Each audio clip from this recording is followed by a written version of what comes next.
Pilot Rod Mims says he had been in the air long enough to circle Lake Murray a couple times and was headed for Fairfield County when his plane suddenly lost power. I knew I was losing the engine, and I had no choice but to put it down.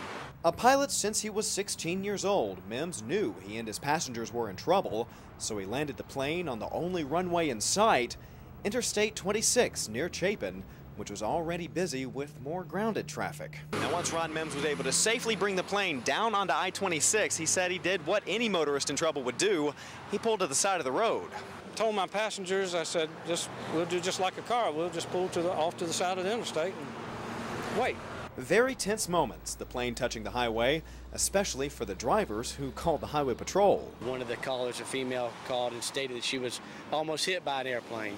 So that threw up a red flag. But according to passenger Terry Fraunfelter, Mims' quick thinking saved their lives. We hadn't buzzed the lake twice before we were heading back to Fairfield, that we had run out gas a little bit further out and had no place to land. And after a few hours on the side of the road, drivers slowing down to look at the incredible sight, a mechanic determined there was a problem with the plane's fuel system.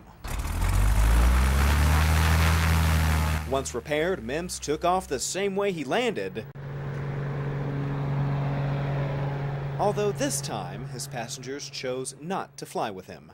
In Lexington, Derek Becker, ABC Columbia News.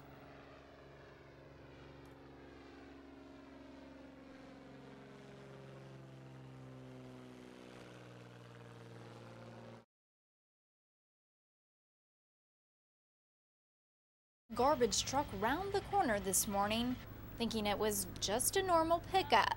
That is, until something popped and a flame came up. That flame sparked an explosion that blew out the tires and sent the truck fully engulfed, heading sideways, turning down this hill.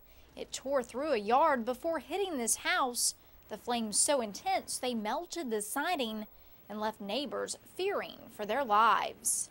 It was really scary because we were afraid it was going to blow up right here, and I don't know, I've only seen things like that in movies, and so we just ran up the street and got as far away as we could.